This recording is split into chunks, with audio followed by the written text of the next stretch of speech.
Pernahkah Anda mendengar seseorang yang mengaku-ngaku sebagai utusan Tuhan, tapi bicaranya malah bikin kepala pusing 7 keliling? Pernahkah Anda membayangkan, bagaimana kalau orang seperti itu berhadapan langsung dengan Abu Nawas, si jenius kocak yang selalu punya akal tak terduga? Nah, siap-siap tertawa dan berpikir, karena kisah kali ini akan mengungkap bagaimana Abu Nawas membongkar seorang pria yang berani-beraninya mengaku nabi. Sebelum kita mulai kisah kocak tapi penuh pelajaran ini, jangan lupa tekan tombol like, komen pendapatmu, dan subscribe channel ini agar tidak ketinggalan kisah Abu Nawas lainnya yang lebih lucu, lebih nyentil, dan tentunya lebih bikin senyum-senyum sendiri. Kisah ini bukan sekadar cerita lucu, tapi juga pelajaran tentang logika, kejujuran, dan bagaimana menertawakan kebodohan dengan cara yang elegan. Jadi, tonton sampai akhir ya, karena bagian paling lucunya justru ada di penghujung cerita. Saat Abu Nawas membuat seluruh orang di pasar terdiam, lalu tertawa terbahak-bahak setelah tahu kebenaran yang disembunyikan si pengaku nabi palsu. Hari itu, matahari Baghdad bersinar dengan hangatnya. Udara pagi membawa aroma rempah-rempah, roti panggang, dan tawa para pedagang yang sibuk memanggil pembeli. Pasar Baghdad memang selalu hidup seperti jantung kota yang berdetak tanpa henti. Di sudut kiri, penjual kurma menumpuk dagangannya sampai seperti gunung kecil. Di tengah, ada penjual kain warna-warni yang berteriak sekeras toa masjid. Murah, murah. Cuma hari ini kainnya bisa buat istri makin sayang. Tiba-tiba, suasana pasar yang riuh mendadak hening. Dari arah jalan besar muncul sosok pria berjubah putih panjang, membawa tongkat tinggi, dan wajahnya terlihat sangat serius. Bahkan terlalu serius untuk ukuran orang yang sedang di pasar. Setiap langkahnya diiringi dengan tatapan heran dari para pedagang. Ada yang menunduk hormat, ada pula yang bisik-bisik penasaran. Pria itu berhenti tepat di tengah pasar, naik ke atas peti kayu bekas tempat buah delima, lalu berteriak dengan suara lantang. Wahai penduduk Baghdad, dengarlah. Aku adalah utusan yang diutus membawa wahyu dari langit. Barang siapa mengikuti ajaranku, akan hidup dalam keberkahan. Orang-orang langsung saling pandang. Suara bisik-bisik mulai memenuhi udara.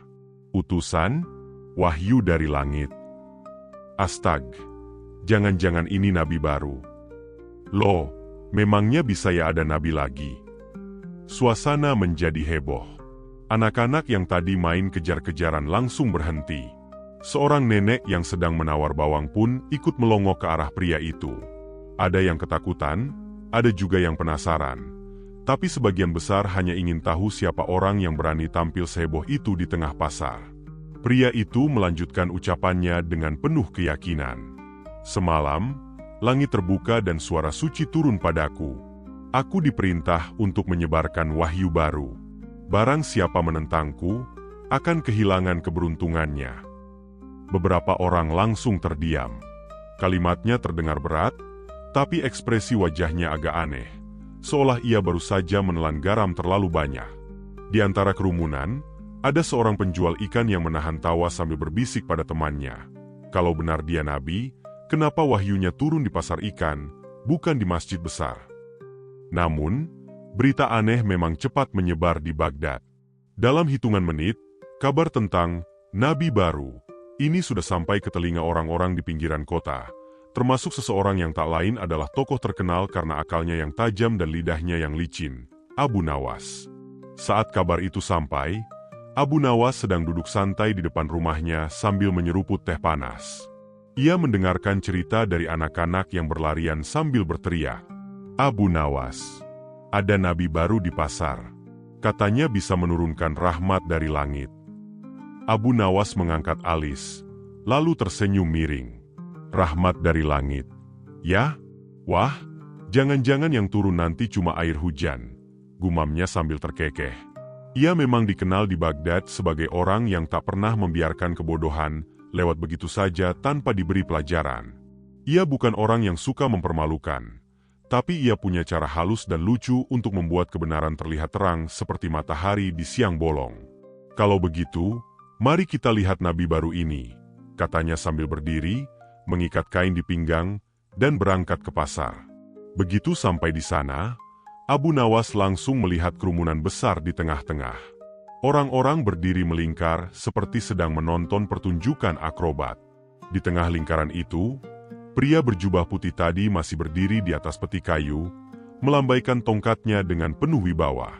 Wahai manusia, siapa yang percaya padaku, akan kucurahkan rahmat dari langit. Siapa yang ragu, akan kehilangan petunjuk, katanya lantang. Sorak-sorai terdengar, meski kebanyakan orang tampak kebingungan. Abu Nawas melangkah pelan ke depan, menyelinap di antara orang-orang sambil pura-pura menunduk. Dalam hati ia sudah menyiapkan 1000 akal. Ia tahu, orang seperti ini biasanya tak akan tahan diuji logika. Sambil menatap ke arah pria itu, Abu Nawas berbisik kecil. "Ah, semoga hari ini aku tidak kehabisan teh untuk tawa." Ia menatap wajah sang pria dari dekat. Matanya berputar ke kanan dan ke kiri. Gerak tubuhnya kaku seperti pemain sandiwara pemula. Kalau dia benar nabi, pikir Abu Nawas, kenapa auranya malah seperti penjual obat yang belum laku? Abu Nawas tersenyum dan mulai menyusun rencana kecil di kepalanya. Ia tidak langsung menegur, karena bagi Abu Nawas, membongkar kebohongan itu seperti memasak nasi. Tidak bisa terburu-buru, harus pelan tapi matang. "Baiklah," gumamnya. "Kita lihat dulu sejauh mana sandiwaranya bisa berjalan." Ia menunggu di barisan paling belakang, memperhatikan setiap kata yang keluar dari mulut si pria misterius. Pria itu terus berpidato panjang, bahkan sampai setengah jam, dengan isi yang semakin tidak masuk akal. Katanya, "Wahyu turun lewat angin malam. Aku mendengar suara yang memanggil namaku dari awan." Abu Nawas menahan tawa. Dalam hati ia berkata, kalau angin malam bisa bicara, pasti pasar Baghdad sudah ramai nabi. Sementara itu, beberapa orang mulai terlihat tidak yakin. Ada yang menggaruk kepala, ada yang mulai meninggalkan kerumunan. Tapi sebagian masih berdiri karena ingin tahu bagaimana kelanjutannya. Abu Nawas akhirnya melangkah maju, berdiri di depan pria itu dengan wajah serius, tapi senyum kecil terselip di bibirnya. Ia tahu, ini akan menjadi awal dari pertarungan antara akal sehat dan kepura-puraan. Dan seperti biasa, Abu Nawas tidak pernah kalah kalau urusannya logika. Keesokan paginya, pasar Baghdad kembali ramai seperti biasa. Tapi kali ini, ada tambahan hiburan gratis. Pria berjubah putih yang kemarin masih berdiri di tengah pasar dengan percaya diri, memegang tongkat, dan berbicara seolah seluruh langit mendukungnya. Beberapa warga yang kemarin sudah bosan berdebat, tetap datang lagi hari ini. Ya, karena di Baghdad, gosip dan tontonan gratis adalah dua hal yang tak pernah dilewatkan. Sementara itu, di ujung kota, Abu Nawas sudah bersiap. Ia mengenakan pakaian sederhana, bukan jubah megah atau sorban besar, tapi baju lusuh dan sandal usang. "Kalau mau memancing ikan," katanya sambil tersenyum kecil, "jangan datang dengan jala emas. Cukup dengan kail biasa, tapi umpan yang cerdas." Ia membawa satu kantong kecil berisi roti dan beberapa koin tembaga, pura-pura seperti rakyat miskin yang sedang ingin tahu. Di jalan, ia sudah menyiapkan 1000 ide lucu dalam kepalanya. "Hari ini aku bukan Abu Nawas yang bijak," gumamnya sambil berjalan. "Hari ini aku cuma rakyat biasa yang polos, tapi penasaran." Sesampainya di pasar, suasananya seperti pertunjukan teater rakyat. Orang-orang berdiri berkerumun, beberapa duduk di gentong besar, bahkan ada yang memanjat atap kios hanya untuk melihat sang utusan langit. Pria berjubah putih itu berdiri di atas peti yang sama, kali ini dengan gaya lebih percaya diri. Ia berdeham beberapa kali, lalu berteriak dengan nada penuh wibawa. "Wahai manusia, siapa yang masih ragu, dengarkan aku baik-baik. Tadi malam aku berbicara dengan bintang-bintang, dan mereka semua menunduk padaku." Orang-orang mulai berbisik lagi. Ada yang percaya, ada juga yang geli mendengarnya. Tapi pria itu tetap bersemangat. Seolah makin banyak orang bingung, makin tinggi semangatnya. Abu Nawas menyelinap di antara kerumunan, lalu berdiri di barisan depan. Ia menatap sang pria dari bawah dengan wajah yang dibuat kagum. "Masya Allah, luar biasa sekali," gumamnya pelan, setengah tertawa dalam hati. Kemudian, Dengan suara lantang yang terdengar polos tapi penuh jebakan, Abu Nawas berkata, "Wahai Tuan Nabi, aku percaya. Aku siap menjadi pengikutmu yang pertama." Sontak semua orang menoleh. Pria berjubah putih itu tampak sumringah, seperti anak kecil yang baru dapat hadiah permen. "Akhirnya," katanya lega. Ada juga yang hatinya terbuka. "Ya, Tuan," kata Abu Nawas dengan sopan tapi nada suaranya penuh kelucuan. "Aku hanya ingin bertanya dulu sedikit, supaya keyakinanku mantap." Pria itu tersenyum bangga. "Silakan, wahai pengikut pertama. Bertanyalah. Aku bisa menjawab apa saja, karena langit sudah memberiku pengetahuan rahasia." Abu Nawas menunduk sedikit, pura-pura hormat. "Pertama, Tuan Nabi, sejak kapan wahyu itu datang kepada Tuan?" "Sejak semalam," jawab pria itu cepat. "Suara dari langit memanggil namaku, dan sinar bintang turun ke rumahku." Abu Nawas mengangguk pelan. "Wah, kebetulan sekali. Semalam juga aku tidak bisa tidur karena suara anjing tetangga. Apa mungkin itu juga bagian dari wahyu?" Kerumunan langsung tertawa terbahak-bahak. Pria berjubah itu terlihat sedikit gelisah, tapi berusaha tetap tenang. "Tidak, wahai pengikutku. Itu hanya gangguan setan." Abu Nawas menimpali cepat. "Oh begitu. Jadi wahyu datang lewat bintang, tapi gangguan datang lewat suara anjing. Wah, repot juga langit sekarang. Banyak jalur komunikasinya." Orang-orang tertawa makin keras. Namun Abu Nawas belum berhenti. Ia melangkah lebih dekat dan menatap wajah pria itu. "Tuan Nabi," katanya, "kalau engkau benar-benar utusan dari langit, pasti punya bukti, bukan?" "Ya tentu," jawabnya dengan nada bangga. "Baik," kata Abu Nawas. "Bisa tunjukkan sedikit mukjizat kecil, misalnya membuat roti ini jadi dua." Pria itu menatap roti Abu Nawas. Ia diam cukup lama, lalu berdeham. Wahai pengikutku, hari ini aku sedang berpuasa dari mukjizat." Kerumunan kembali meledak dengan tawa. Seorang pedagang kurma berteriak, "Wah, nabinya puasa mukjizat, baru kali ini dengar." Abu Nawas menepuk dahi pelan sambil berpura-pura kagum. "Luar biasa. Bahkan mukjizat pun bisa diatur jadwalnya. Mungkin nanti sore buka puasa sekalian dengan keajaiban, ya?" Pria itu mulai kehilangan senyum. Ia menatap Abu Nawas dengan curiga. "Siapa sebenarnya kau ini?" tanyanya ketus. Abu Nawas langsung membungkuk hormat. Aku hanyalah orang kecil yang haus akan kebenaran, dan kadang haus teh manis juga." Kerumunan makin heboh. Gelak tawa membahana di seluruh pasar. Pria berjubah itu mencoba menguasai suasana lagi. Ia mengetuk tongkatnya ke tanah. "Diam semua. Ini tidak lucu. Aku benar-benar utusan langit," katanya tegas. Abu Nawas tersenyum lebar. "Tenang, wahai Tuan. Aku percaya, sungguh percaya. Tapi kalau boleh, aku ingin lihat tanda kecil saja dari langit. Mungkin hujan emas, atau minimal setetes air dari awan." Pria itu mendengus, "Hari ini langit sedang tidak bersahabat. Tapi nanti malam aku bisa memanggil bintang jatuh untukmu." Abu Nawas menahan tawa, lalu menatap ke langit dengan pura-pura serius. "Kalau begitu, nanti malam aku bawa ember. Siapa tahu bintangnya jatuh ke kepalaku. Lumayan buat dijual besok pagi." Semua orang tak tahan lagi. Tertawa terbahak-bahak sampai ada yang jatuh duduk di tanah. Pasar yang tadinya serius berubah jadi seperti panggung komedi. Sementara si pria yang mengaku nabi mulai merasa panas di wajahnya.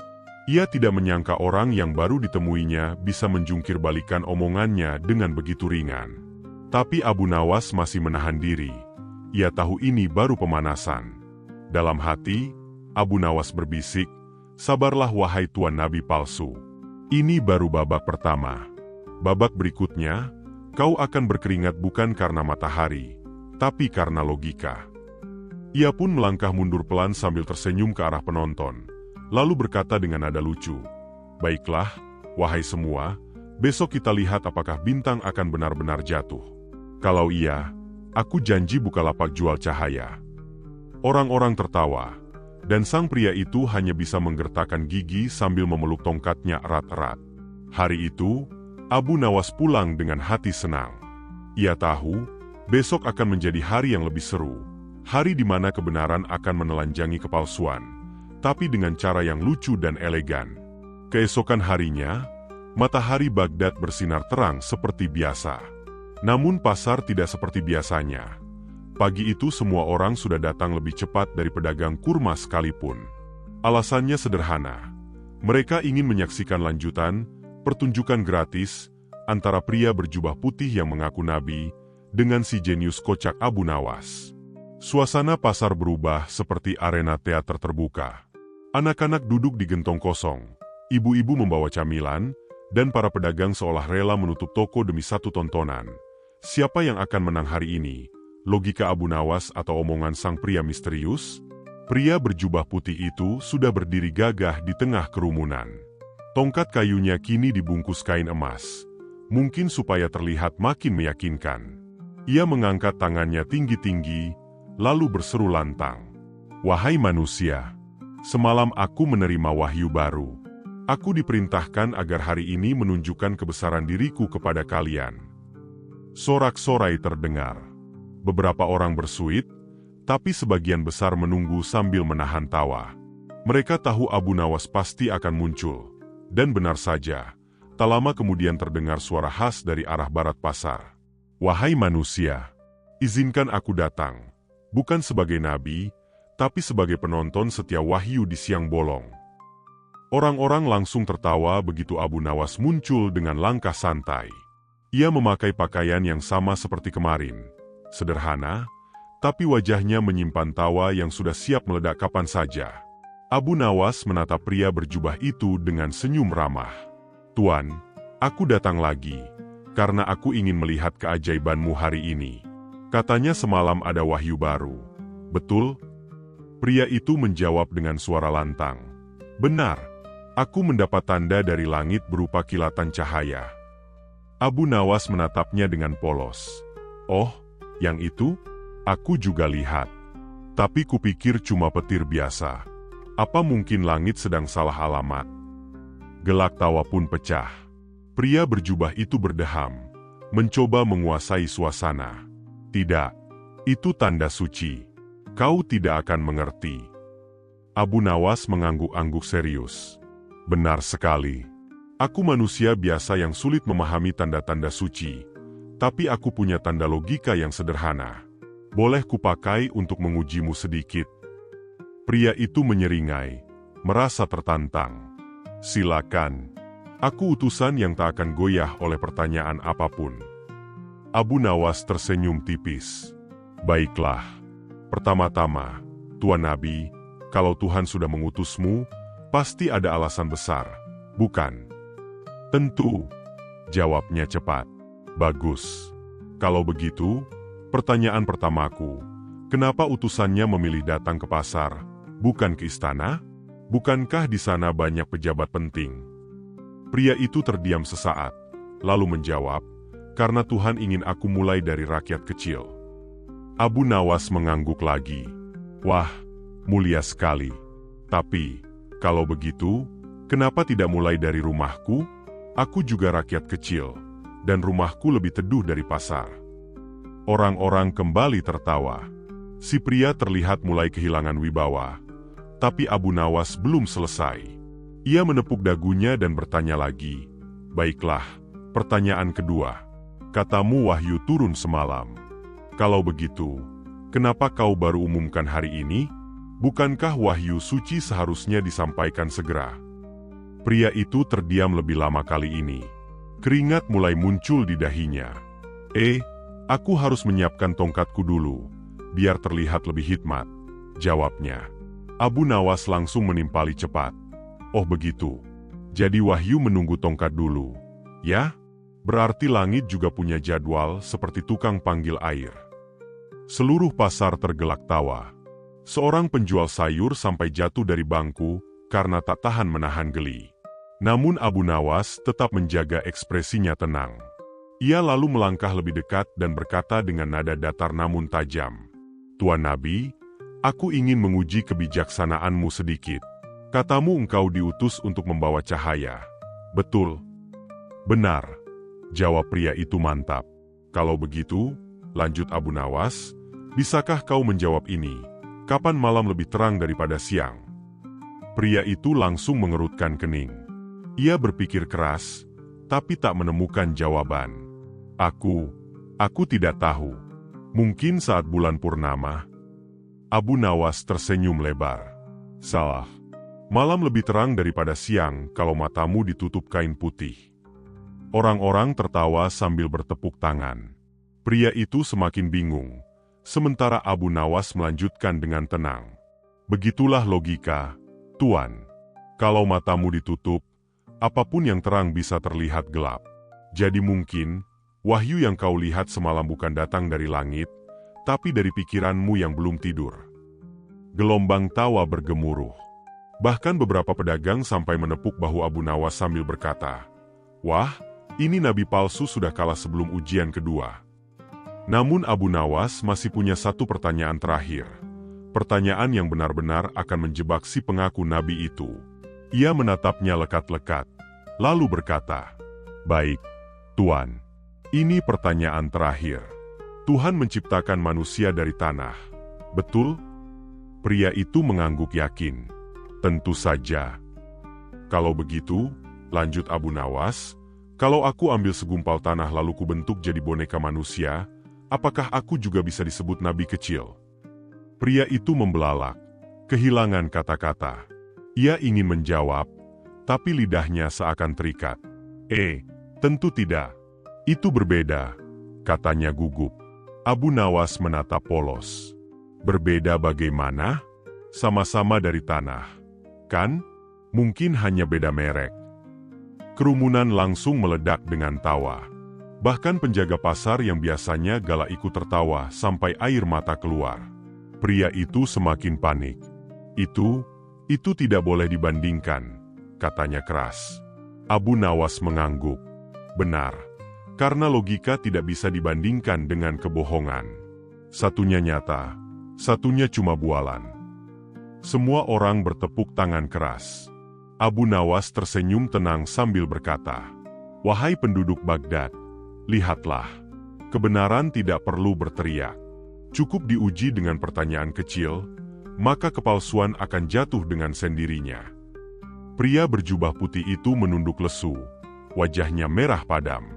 Tapi Abu Nawas tidak marah, tidak menghinanya. Ia hanya menepuk bahunya pelan dan berkata, "Jangan sedih, Tuan. Kadang manusia begitu ingin jadi istimewa sampai lupa bahwa jadi jujur saja sudah cukup mulia." Kerumunan hening sejenak, lalu meledak lagi dengan tepuk tangan dan sorakan. Hari itu, Baghdad kembali dipenuhi tawa, bukan karena ejekan, tapi karena pelajaran, bahwa kebodohan yang dibungkus kesombongan pasti akan pecah saat bertemu dengan logika dan humor Abu Nawas. Pernahkah Anda mendengar seseorang mengaku sebagai utusan Tuhan dan tiba-tiba membuat seluruh kampung heboh? Nah, itulah yang terjadi di kisah Abu Nawas kali ini. Cerita ini bukan kisah biasa. Di tengah suasana pasar Baghdad yang ramai, di mana para pedagang berteriak menawarkan barang dagangan, tiba-tiba muncul seorang pria berjubah putih panjang, memegang tongkat, dan bersuara lantang, "Wahai manusia, aku adalah nabi yang diutus untuk menyelamatkan kalian." Orang-orang langsung berhenti dari kesibuk. Keesokan paginya, kabar tentang nabi palsu itu makin heboh. Orang-orang dari berbagai penjuru Baghdad berdatangan ke alun-alun tempat pria itu biasa berkhutbah. Ia berdiri di atas peti kayu, dengan wajah yakin seolah seluruh malaikat ada di belakangnya. Tapi kali ini, di antara kerumunan yang penasaran, ada satu sosok yang tak asing. Ya, dialah Abu Nawas. Wajahnya tenang, senyumnya licik tapi lembut. Matanya tajam penuh ide nakal yang siap menampar kebohongan dengan cara kocak tapi elegan. Abu Nawas berdiri paling depan, menatap si pria yang masih berkoar-koar. "Wahai penduduk Baghdad, dengarlah. Aku diutus oleh langit untuk membawa pesan bagi kalian. Siapa yang percaya, maka akan masuk surga bersamaku, teriak si pengaku nabi dengan nada dramatis. Orang-orang mulai berbisik-bisik, sebagian ragu, sebagian justru ingin tahu lebih banyak. Abu Nawas melangkah pelan, lalu menunduk sedikit dengan gaya sopan. "Wahai Tuan yang katanya diutus dari langit," katanya santai, "bolehkah aku bertanya satu hal saja?" Pria itu tersenyum percaya diri. "Tentu saja. Bertanyalah, wahai rakyatku." Abu Nawas tersenyum miring. "Kau bilang kau diutus oleh langit. Ya? Kalau begitu, aku ingin tahu, apakah langit juga memberimu surat tugas?" Orang-orang langsung terdiam. Si pengaku nabi menelan ludah, agak gugup, tapi mencoba tetap tegas. "Aku tidak butuh surat. Aku mendapat wahyu langsung di dalam mimpi." Abu Nawas langsung menatapnya serius, lalu berkata dengan gaya dramatis yang meniru-niru nada pria itu, "Oh, dalam mimpi? Wah, luar biasa. Aku juga pernah bermimpi menjadi Raja Baghdad, tapi sayangnya begitu bangun, aku tetap tinggal di rumah sewa." Kerumunan langsung meledak tertawa. Pria itu mulai kehilangan wibawa. Tapi Abu Nawas belum selesai. Ia mendekat, menatap matanya sambil berujar pelan. "Baiklah, wahai Tuan yang katanya diutus. Kalau benar engkau nabi, tentu kau bisa berdoa pada langit agar menurunkan makanan dari awan, bukan?" Pria itu mulai berkeringat. Tentu saja bisa," jawabnya terbata. Abu Nawas bertepuk tangan. "Luar biasa. Kami semua lapar, wahai utusan langit. Silakan mulai doanya. Kami tunggu." Semua orang di alun-alun langsung bersorak riang. Ada yang duduk di tanah, ada yang menatap langit dengan wajah pura-pura serius. Si pria mengangkat tangannya, berdoa panjang lebar dengan gaya teater. "Ya langit, turunkanlah makanan bagi hamba MU ini." 5 menit berlalu, tidak ada apa-apa. 10 menit, awan pun tak bergerak. 20 menit kemudian, satu anak kecil nyeletuk polos. "Pak, mungkin langit lagi tutup warung." Kerumunan meledak lagi dalam tawa. Pria itu mulai panik. Wajahnya merah padam. Abu Nawas berpura-pura kasihan.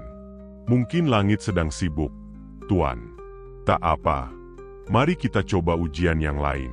Kalau engkau benar nabi, tentu kau tahu apa yang sedang kupikirkan sekarang." Pria itu menggertak giginya. "Tentu. Kau sedang memikirkan betapa mulianya aku." Abu Nawas langsung tertawa terbahak. "Salah, Tuan. Aku sedang memikirkan betapa susahnya orang-orang yang percaya padamu nanti kalau kau disuruh bayar pajak." Orang-orang lagi-lagi tertawa sampai menepuk-nepuk paha. Beberapa penjaga pasar bahkan terjatuh saking lucunya. Pria itu mulai kehilangan muka. Namun Abu Nawas belum selesai. Ia berpura-pura menatap langit serius, lalu berkata keras, "Wahai langit, jika benar dia utusan MU, tolong turunkan tanda-tanda keajaiban. Misalnya, seekor ayam panggang jatuh ke kepalanya." Semua mata menatap langit. Beberapa anak kecil bahkan menengadah, berharap benar-benar ada ayam jatuh. Tapi tentu saja, tidak ada apapun. Yang jatuh justru seekor burung lewat dan meninggalkan hadiah kecil di sorban pria itu. Kerumunan pecah lagi dalam tawa menggema. Abu Nawas pura-pura kaget dan berseru, "Subhanallah."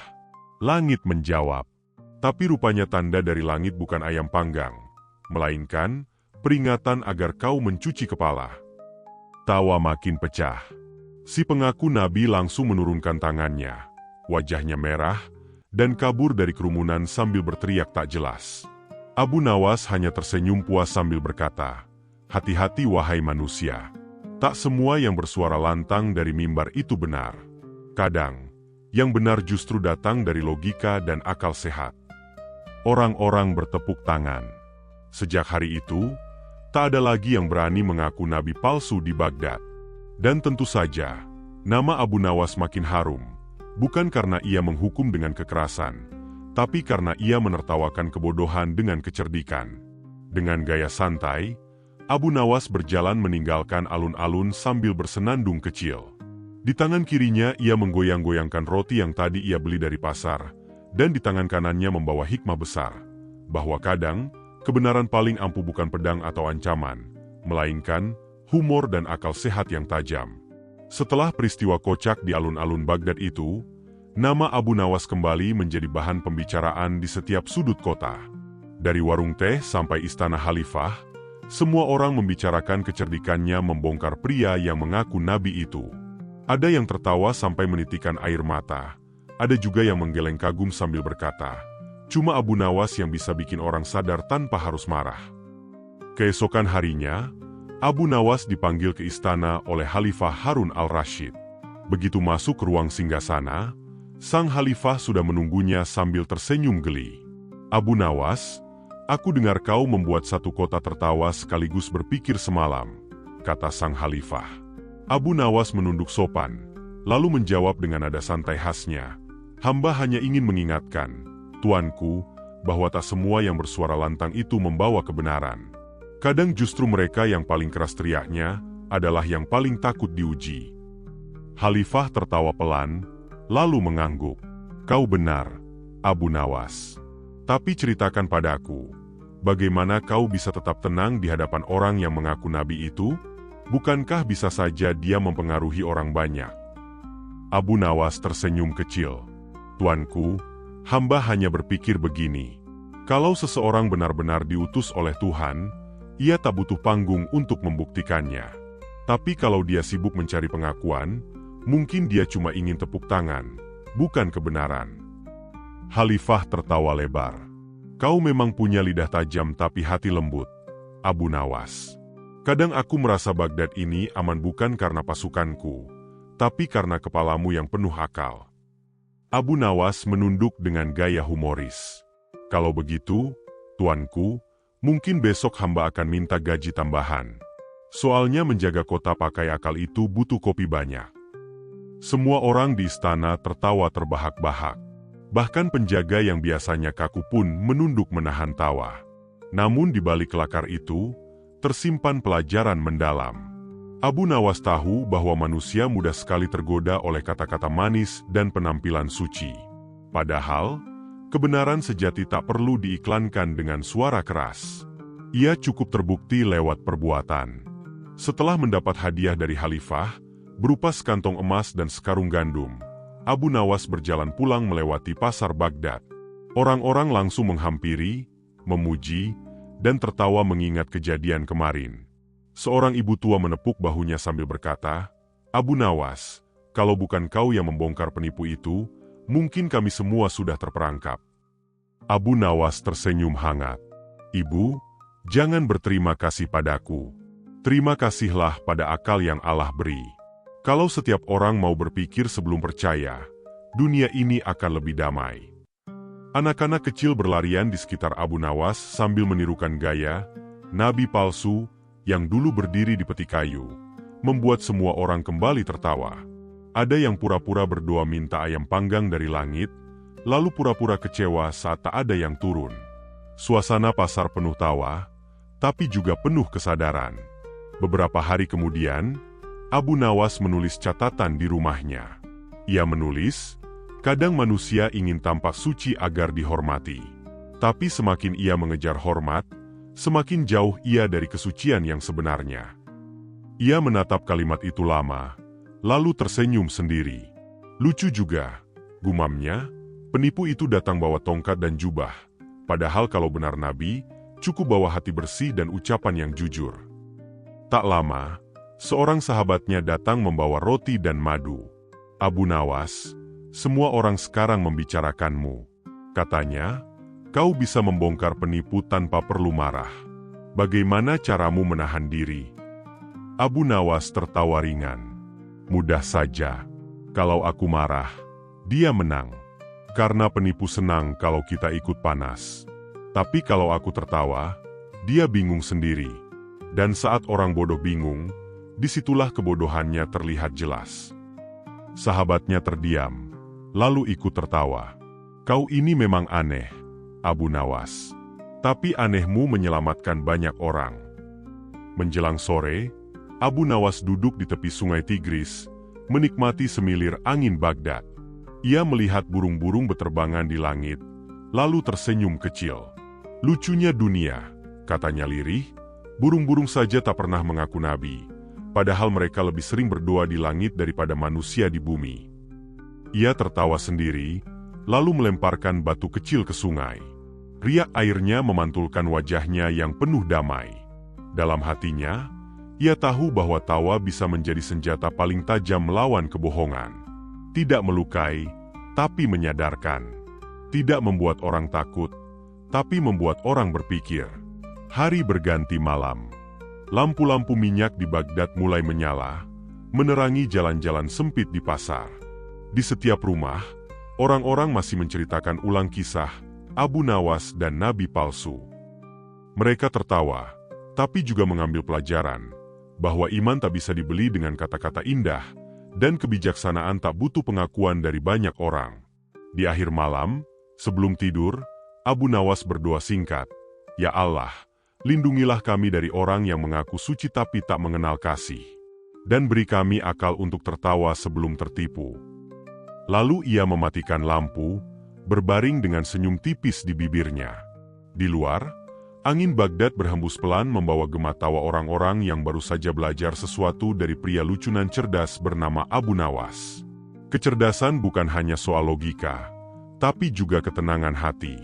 Kadang, menertawakan kebohongan lebih bijak daripada memusuhinya dengan amarah. Karena dari tawa yang tulus, lahirlah kesadaran yang membuka mata. Dan begitulah, kisah Abu Nawas membongkar pria yang mengaku nabi, berakhir dengan tawa, hikmah, dan pesan sederhana. Gunakan akal, bumbui dengan humor, dan jangan biarkan tipu daya menggantikan kebenaran. Dan begitulah kisah lucu namun penuh pelajaran tentang bagaimana Abu Nawas membongkar seorang pria yang mengaku nabi. Kalau kamu suka kisah seperti ini, jangan lupa like, komen, dan subscribe agar kisah klasik penuh tawa ini terus hidup di dunia digital. Sampai jumpa di kisah Abu Nawas selanjutnya yang lebih kocak dan lebih menggelitik logika.